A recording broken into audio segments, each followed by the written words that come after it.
दोस्तों, अगर किसी तरह आपको पता चल जाए कि नकली नोट कैसे छापते हैं, तो फिर आप क्या करेंगे? आप में से कई लोग सोच रहे होंगे अगर ऐसा हो गया तो हमारी बल्ले बल्ले हो जाएगी।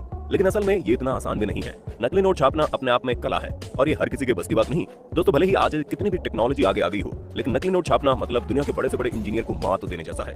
दोस्तों, आपके मन में ये सवाल कभी न कभी तो जरूर आया होगा कि आखिर नकली नोट छपते कैसे हैं और इन्हें कौन बनाता है, और इंडिया में ऐसे कौन से लोग हैं जो सरकार की नजरों से बचकर नकली नोट छापते हैं। तो दोस्तों, आज के वीडियो में हम आपको वो सारी जानकारी देंगे जो इससे पहले शायद ही आपको पता हो, इसलिए हमारे साथ अंत तक जरूर बने रहिए।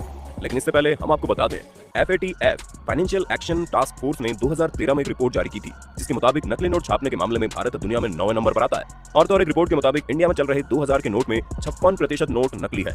इसका मतलब अगर आपकी जेब में 2000 के 4 नोट मौजूद है तो हो सकता है उसमें से 2 नोट नकली हो। लेकिन आप बिल्कुल घबराइए मत, इन नोटों से आप मार्केट में सामान खरीद सकते हैं, क्योंकि नकली नोट छापने वाले लोग आम इंसान से कहीं ज्यादा चालाक होते हैं। दोस्तों, आपको ये जानकर हैरानी होगी, 4 ऐसे तरीके हैं जिनमें कोई भी आम इंसान नकली नोट छाप सकता है। लेकिन क्या ये मुमकिन है? खैर, इसके बारे में हम आगे बात करेंगे। इससे पहले जान लेते हैं आखिर हमारे देश में नोट छापने का इतिहास कितना पुराना है। दरअसल हुआ यूं कि 1938 में पहली बार RBI को महसूस हुआ कि उन्हें इंडिया के लिए नोट छापने चाहिए, और फिर इंडिया में पहली बार 1938 में नोट छापे गए। 1938 में शुरू हुआ नोट छापने का सिलसिला लगातार चलता रहा, और देश की आजादी के बाद इसमें समय समय पर कई तरह के बदलाव हुए। लेकिन धीरे धीरे देश में टेक्नोलॉजी का विकास होने लगा और कुछ लोगों ने जाली नोट छापने का धंधा शुरू कर दिया। और 1996 में पहली बार RBI को महसूस हुआ कि उन्हें अपने नोटों की सिक्योरिटी बढ़ा देनी चाहिए, मतलब अधिक सिक्योर नोट छापने चाहिए, और इसके बाद नए नोटों की छपाई शुरू कर दी गई। समय समय पर 19-20 के बदलाव के साथ ये नोट मार्केट में आते रहे। लेकिन 2000 के बाद कंप्यूटर का जमाना आ गया और धीरे धीरे टेक्नोलॉजी बहुत तेजी से आगे बढ़ने लगी, इसीलिए मार्केट में जाली नोटों की संख्या भी बड़ी तेजी से बढ़ने लगी। इसी चीज को ध्यान में रखकर 2016 में पहली बार हमारे प्रधानमंत्री नरेंद्र मोदी जी ने 500 और 1000 रुपए के नोट बंद कर दिए। इस तरह मार्केट में घूम रहे 1000 और 500 के जाली नोट अपने आप ही खत्म हो गए, और इस तरह मार्केट में नए 500 और 2000 के नोटों की एंट्री हो गई। इन नोटों पर सिक्योरिटी के लिए कुछ एक्स्ट्रा फीचर बनाए गए थे, जैसे कि नया 500 का नोट पुराने 500 के नोट के मुकाबले साइज में छोटा था, और इस पर सी थ्रू रजिस्टर भी लगाया गया है। इसका मतलब अगर इस नोट को लाइट के सामने लाया जाए तो यहाँ पर 500 लिखा हुआ दिखाई देगा। लेकिन हमारी RBI केवल यहाँ थोड़ी रुकने वाली थी, उसने ठीक इसी सी थ्रू रजिस्टर के नीचे लेटेंट इमेज भी लगा दी, जिससे अगर कोई इंसान 500 के नोट को 45 डिग्री एंगल पर घुमाकर देखेगा तो वहां पर 500 लिखा हुआ दिखाई देगा। इसके अलावा पुराने नोट की तरह इसमें भी गांधी जी के वाटर मार्क को ऐड किया गया। इसलिए दोस्तों, आपने अक्सर देखा होगा कि दुकानदार 500 का नोट लेते समय इसे ऊपर नीचे करके देखता है, ताकि ये सारे फीचर दिखाई दे और वो तसल्ली करके उस नोट को ले ले। दोस्तों, आपको ये जानकर हैरानी होगी कि RBI ने इन नोटों को कुछ इस तरह से डिजाइन किया है कि बिना आंखों वाला व्यक्ति भी आसानी से पहचान सकता है। दरअसल 500 के नोट पर दोनों तरफ कुछ लाइंस बनी होती है, जो बिल्कुल 3D लाइंस की तरह होती है, इसलिए इन्हें छूकर भी आसानी से पहचाना जा सकता है। इन सब के अलावा लास्ट में एक ऐसी चीज आती है जिससे बिल्कुल क्लियर हो जाता है कि नोट असली है या नकली। 500 के नोट में लेफ्ट साइड में बिल्कुल छोटे छोटे अक्षरों में 500 इंडिया लिखा होता है, जिसे माइक्रो लेटर्स कहते हैं। किसी भी नकली नोट में इस तरह के माइक्रो लेटर लिख पाना बहुत ही मुश्किल काम है। लेकिन कुछ भाई लोग कहां मानने वाले हैं, जैसे मार्केट में नए 500 और 2000 के नोट आना शुरू हुए, इन भाई लोगों ने नकली नोट छापना शुरू कर दिया। इसलिए NCRB की रिपोर्ट के मुताबिक आज भी भारत में 2000 के कुल नोटों में 56% नोट नकली हैं।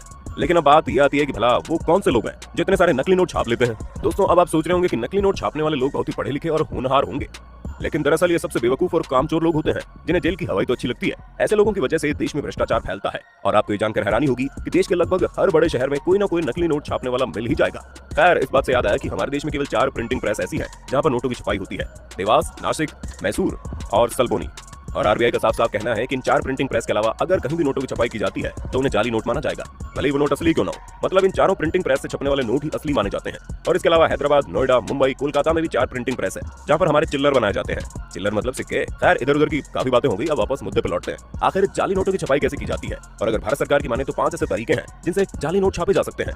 Number 1, process made forgery. इस तरीके से भाई लोग असली वाले नोट की जीरोक्स कॉपी कर लेते हैं। जीरोक्स कॉपी बनाने के बाद भाई लोग इसमें कई तरह की रंगबाजी करते हैं, लेकिन आखिर असली तो असली होता है। कितनी भी कोशिश कर लो, लेकिन जीरोक्स कॉपी असली नोट से बिल्कुल अलग दिखती है, और इसका कलर भी असली जैसा नहीं होता। इसलिए कोई बच्चा भी देखकर इसे आसानी से बता देगा कि ये नोट नकली है, लेकिन कोशिश करने वाले फिर भी कोशिश करते हैं। खैर, उन्हें छोड़िए और अब हम नकली नोट बनाने के दूसरे तरीके पर आते हैं। Number 2, hand engraved blocks.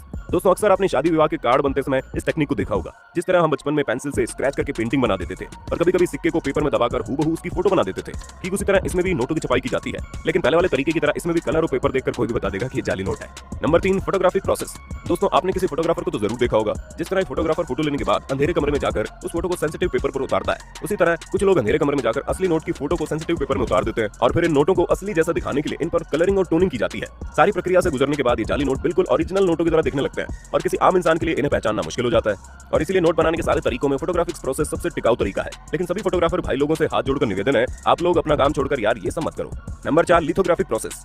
वैसे दोस्तों आप इस तरीके से अच्छी तरह वाकिफ होंगे। दोस्तों आपने कई कलाकारों को पत्थर पर बनी आकृति से कलाकृति करते हुए देखा होगा। ठीक उसी तरह कई लोग लिथोग्राफिक स्टोन पर नोटों की आकृति छाप लेते हैं और उसकी मदद से कागज पर नोटों की ड्राइंग करते हैं। लेकिन इसमें सबसे बड़ी दिक्कत तब सामने आती है जब असली नोटों पर बनी छोटी छोटी लाइंस और सिक्योरिटी वाली चीजों को पत्थर की मदद से छापना लगभग नामुमकिन हो जाता है। लेकिन आखिर कलाकार तो कलाकार होता है, इसलिए भाई लोग कई तरह के ऑयल और वाटर कलर की मदद से ये सिक्योरिटी लाइन भी छाप लेते हैं। इस तरीके से छापे गए जाली नोटों को पहचानना बड़ा मुश्किल हो जाता है। लेकिन वो कहता है ना कि जौहरी को अच्छी तरह से पता है कौन सा हीरा असली है कौन सा नकली। Number 5, hand drawn forgery. ये तरीका तो बिल्कुल सीधा और हाथ की सफाई वाला है, जहां कोई इंसान अपनी कलाकारी दिखाते हुए असली नोट की नकल करके कागज पर ड्राइंग बनाता है। लेकिन अब भला कोई इंसान इतनी कॉम्प्लिकेटेड ड्राइंग कैसे बना सकता है, और इसे बनाने में काफी समय भी लगता है।